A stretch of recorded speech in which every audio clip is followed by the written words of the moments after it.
Anyway, continuing. So this hadith talks about four aspects. One is, how do you define Islam? The second is, what is your definition of Iman? And this is something we have to bring forth. Iman, yes, it means believing in Allah. It means believing in Rasulullah ﷺ. It also means believing in the Quran and following the Quran in the manner in which the Quran desires. Not the way I desire or your interpretation of it. Iman also means how we look at hadith and how we accept hadith and how we follow hadith. Because all these things are going to impact your level of faith. How you interact with people and how people are made to interact with you is also going to affect your Iman. That is why the scholars have said, when a person, for example, overreacts regarding aspect of deen, or a person, for example, insists on certain aspects of deen, and deen has given latitude regarding it. For example, now it's time to give zakah, and some people will overreact regarding the aspect of zakah. Some people will underreact regarding aspects of zakah. We are doing fasting. Some people will overreact. No, you cannot open your fast until 15 minutes after, because it said it must be dark out there. Some people say, as far as beginning of the fast is concerned, it starts when the local masjid gives the adhan. So for example, let's say the time is 4:45, but the local masjid is giving the adhan at 5:15. They will say, no, we only start our fast at 5:15 because in such and such Islamic country, they start when the adhan is given. That is overreacting or underreacting. As you and I know, if you started your fast with the local adhan and the local adhan was given after the time had begun, naturally, my brothers and sisters, you'd have to repeat your fast. So all these things are going to affect your Iman. How you begin your fast, how you end your fast, what you do during your fast, where you give your zakah, how you give your zakah, what you say to the one you are giving your zakah to. Are you even eligible for zakah? For example, since we're talking of zakah, you know, people have very little shame these days. There are some people that are even claiming to be religious, and they will go and ask for zakah. Yet they have money in their accounts. How much does it take to qualify for zakah? $570 minimum. If you have less than that amount, according to today's date, if you have less than 570, you qualify for receiving zakah. And if you have more than $570, you now qualify to give zakah. Now, how many of us are honest to ourselves? Many people have more than the amount of silver. The nisab of zakah comes based on gold and silver. The one that is lower will take you into the realm of zakah. And the amount of silver right now is 570. There are so many brothers and sisters that have more than 570. They will go and ask for zakah. Okay, they've asked for zakah, I can understand that. But my brother and sister, if you gave that person your zakah, and that person has more than 570, your zakah becomes, to use a favorite word of one of our brothers, bagat. It becomes batil. Because you are giving a person that has more wealth than the one that is truly poor out there. And the one that is truly poor generally will not ask for zakah. They are too ashamed. They have a very low self They cannot come forth and ask. Yet we have to tell them, if we know them, that my brother and sister, Allah has given you that right to ask, and you must go and ask.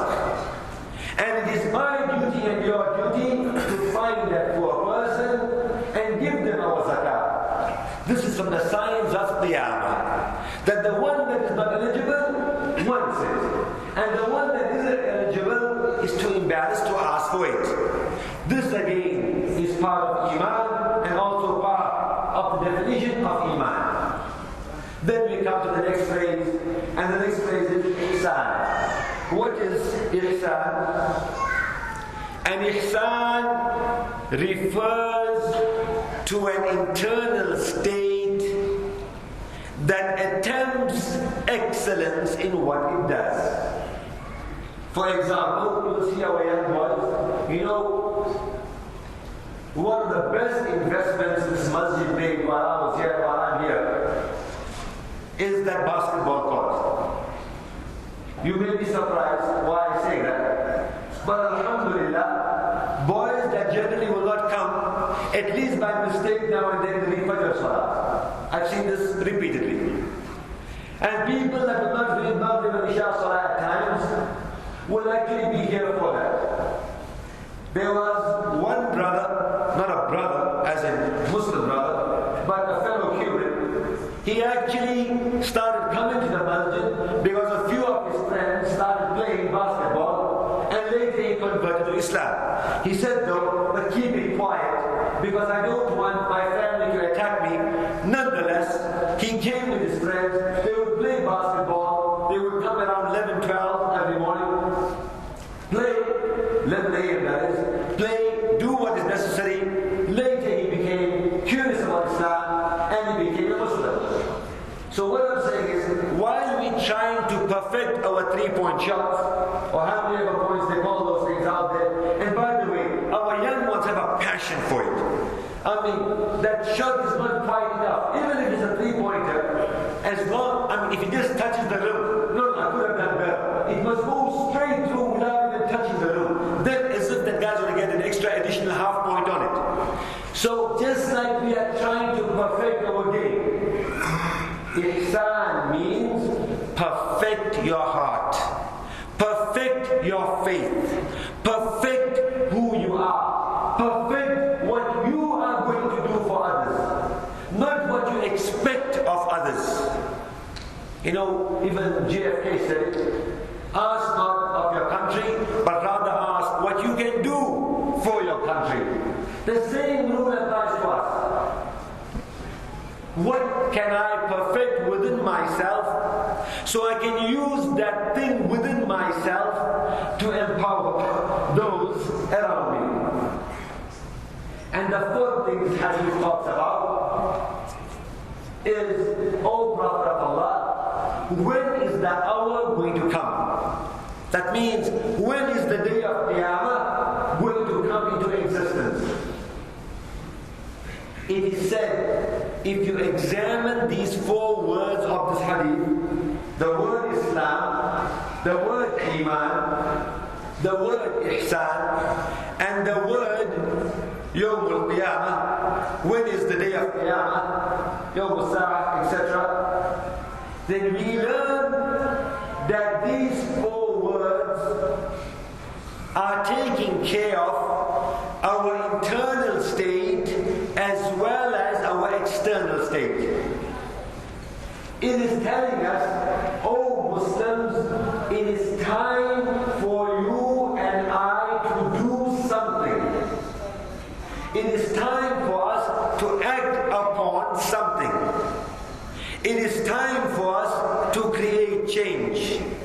It is time for us to act within, internally, as well as it is time for us to act externally. This hadith is making us proactive on every level. So let's ask the question to ourselves again. What is my Islam? What is my Iman? What is my ihsan, my internal purification. What is my concept and idea of Qiyamah, and what have I done to prepare myself for the day of Qiyamah? For example, the hadith says, Man salim al-Muslimun ila akhir hadith. Who is a good Muslim? A good Muslim is that individual that others are safe from and safe with. So when I look at that brother, when I look at that sister, I know within the parameters of religion, they will not hurt me. When I look at another person, or when another person looks at me, I can rest assured that their heart is so clean that they will not harbor malicious behavior towards me. When I look at that person, or that person looks at me, they know that I'm preparing for something bigger in life, the day of Qiyamah. These are the thoughts that go through an individual, and an individual should go through in order to continually refine themselves. I started off with an ayah. At the time of Sayyidina Umar, there was a man from Sham, Syria, and he would frequent the gathering of Sayyidina Umar. And all these 4 points now that I've talked to you about, you'll see how it applies to this young boy, and how it applies to Sayyidina Umar. So Sayyidina Umar said, there was this boy that used to come to the gathering. Lately I don't see this young boy. Where is this young boy? So the answer was, oh Umar, why are you asking about this young boy? This young boy, right now, the one that you're asking about, first of all, how could you even ask about him? Don't you know he's drinking? Don't you know he's consuming alcohol? Don't you know he's wasting his life away right now? Don't worry about him. Let's continue with what we have to continue at this point in time. Sayyidina Umar was very disappointed with the manner in which they spoke about this lad, this young fellow. So naturally, and I mentioned the story before, he called for the Khatib, the writer, the one that takes notes, and he said, I want you to write the following. Amongst them was naturally the name of Allah, and amongst the things thereafter, he told them, is the following. Write Bismillah. Naturally a believer begins everything with Bismillah. And thereafter write غافر الذنب وقابل التوب شديد العقاب ذي الطول لا إله إلا هو إليه المصير. غافر الذنب means Allah is the one that is ghafir. That's why you can't call a person ghafir or ghaffar. Whenever a person's name is similar to that, it will be always Abdul Ghaffar. Because ghafir, the total forgiver, is only Allah. I will forgive, you will forgive, but me and you will remember. And some point later, we will bring it up. When I forgive you, why I gave this, why I gave that. Allah doesn't do that. So he wrote in the paper, the total forgiver, naturally is Allah. وَقَابِلِ التَّوْبِ, the one that totally gives tawbah, it is Allah. However, شَدِيدِ الْعِقَابِ, he is also very severe in punishment, and he extends and he extends and he extends on every capacity and every level. All this was written down, and he told to the people, when you take this note, make him know that it is from me, but do not give it to him in public. Because he's an ordinary man, and an ordinary man deserves his privacy. Yes, if this boy was acting all religious, acting all pious, and giving off a different image, then the Sharia says, expose him differently. Then you can go on the pulpit. Like for example, if I do something wrong, the rules are different. You do something wrong, the rules are different. Provided the criteria we have established remains. So he said, when you meet this boy, go in private and make sure when you give him this note, that no one else observes you giving this note. Give this note in privacy.